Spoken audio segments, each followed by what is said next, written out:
కోరుకుంటూ ఇక అసలు విషయాలకి వచ్చేద్దాం.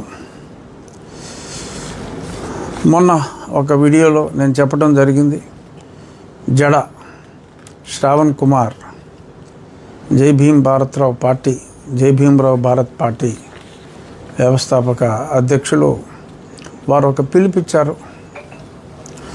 మొత్తం ఆంధ్రప్రదేశ్లో ఉన్న అన్ని పోలీస్ స్టేషన్లో నా మీద ఒక కంప్లైంట్ ఆయనే తయారు చేసి, మీరందరూ ప్రతి పోలీస్ స్టేషన్లో ఈ కంప్లైంట్ ఇవ్వండి, కొన్ని వేల ఎఫ్ఐఆర్లు మనం కట్టాలి, పోలీస్ స్టేషన్లో కట్టకపోతే ఎస్పీ దగ్గరికి వెళ్ళండి, అయినా కట్టకపోతే మేజిస్ట్రేట్ దగ్గరికి వెళ్ళండి, అప్పుడు నా దగ్గరికి రండి, నేను ఒక బుద్ధి ఒక గుణపాఠం చెప్పాలనుకుంటున్నానని ఆయన చెప్పడం జరిగింది.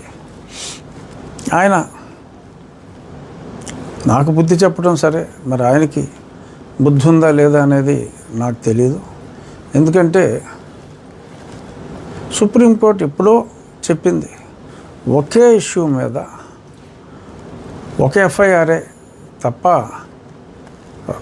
వందల కొద్దీ or number of FIRs cannot be there అని చెప్పి చాలా స్పష్టంగా చెప్పడం జరిగింది.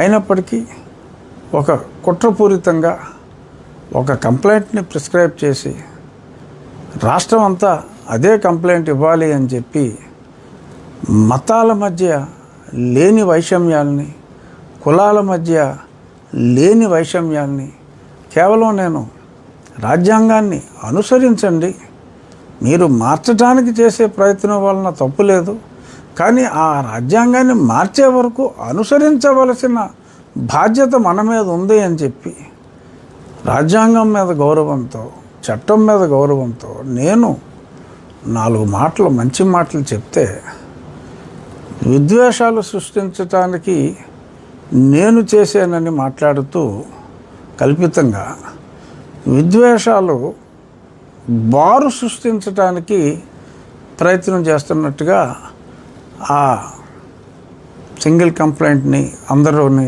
ఇవ్వమంటం ద్వారా చాలా స్పష్టంగా అర్థమైంది. ఇదే కుట్రని నేను విశదీకరిస్తూ టీజీపీ గారికి లేఖ ద్వారా తెలియజేశాను.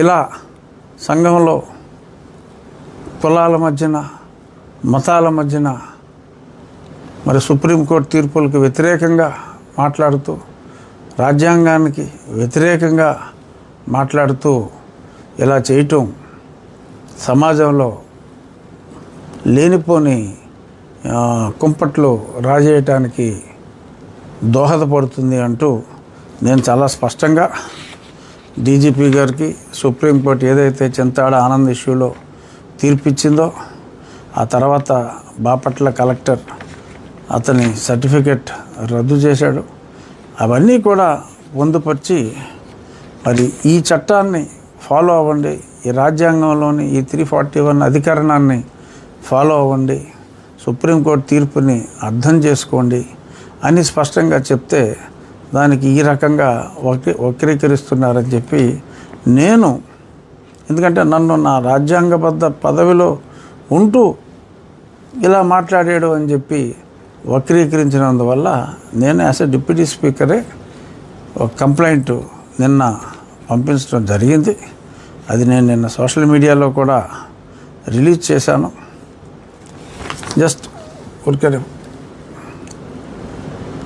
చూపెట్టండి, లేఖ పంపించాం, తప్పకుండా చర్యలు ఉంటాయని అనుకుంటున్నా. ఇంకొక విషయం, దళిత సోదరులకి నా బాధ్యతగా